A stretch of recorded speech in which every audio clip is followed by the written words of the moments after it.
But we do begin tonight in Iran, where President Trump has another warning for the regime, telling them to, quote, get smart soon. According to reports, U.S. Central Command has planned a short and powerful wave of strikes on Iran to break the negotiation deadlock. And tonight, it is not clear that any such attack is even necessary.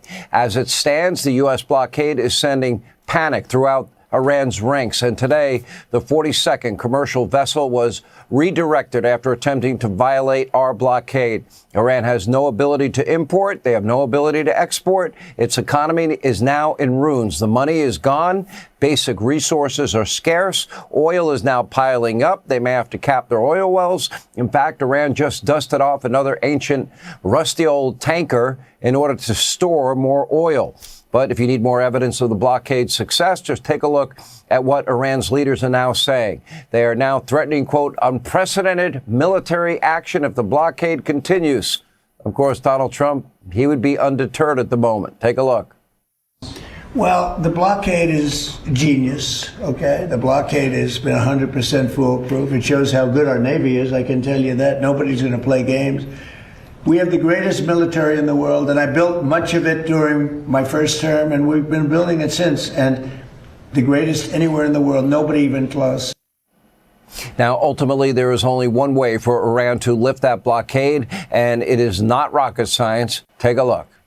We have talks, we're having talks with them now, and we're not flying anymore with 18-hour flights every time we want to see a piece of paper. We're doing it telephonically, and it's very nice. I make a call, or I have my people make a call, and you know the answer. I always like face-to-face. I consider it better. But when you have to fly 18 hours every time you want to have a meeting, and you know what the meeting is all about, and you know they're going to give you a piece of paper that you don't like before you even leave. It's ridiculous. They've come a long way. The question is whether or not they're going to go far enough. So at this moment, there will never be a deal unless they agree that there will be no nuclear weapons. Now, who knows what the fourth-tier leadership in Iran will ultimately do? They are radical, religious extremists, and their entire lives have centered around hating America, hating Israel. But we do know one thing for sure. This entire operation has already been a historic success.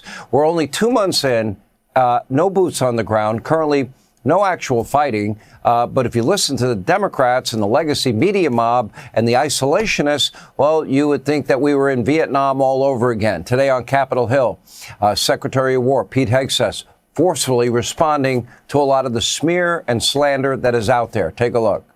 I hope you appreciate how reckless it is. When I said reckless, feckless, and defeatist of congressional Democrats at the beginning, that came after watching you say the same thing on CNN this morning, a quagmire.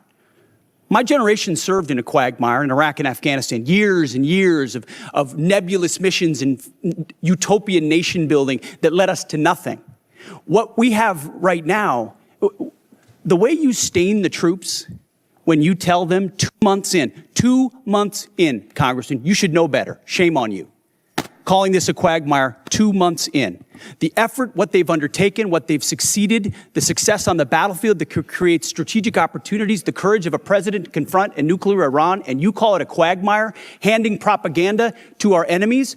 Shame on you for that statement. And statements like that are reckless to our troops. Don't say I support the troops on one hand, and then a 2-month mission is a quagmire. That's a false equivalation. Who are you cheering for here? Who are you pulling for? When there are American lives on the line overseas, elected Democrats, they should owe it to their country to be honest and at the very least, root for America to win. Do they really want a nuclear-armed Iran? It always comes down to that question. Is that a risk that they're willing to take, handing off that country to their kids, their grandkids? Why? Because they hate Donald Trump that much? Trump derangement syndrome is a mental illness. And unfortunately, I fear there's no cure for it. All right. Thanks for watching. Check out my new podcast, Hanging Out with me, Sean Hannity. The big interviews, the debates you won't get anywhere else.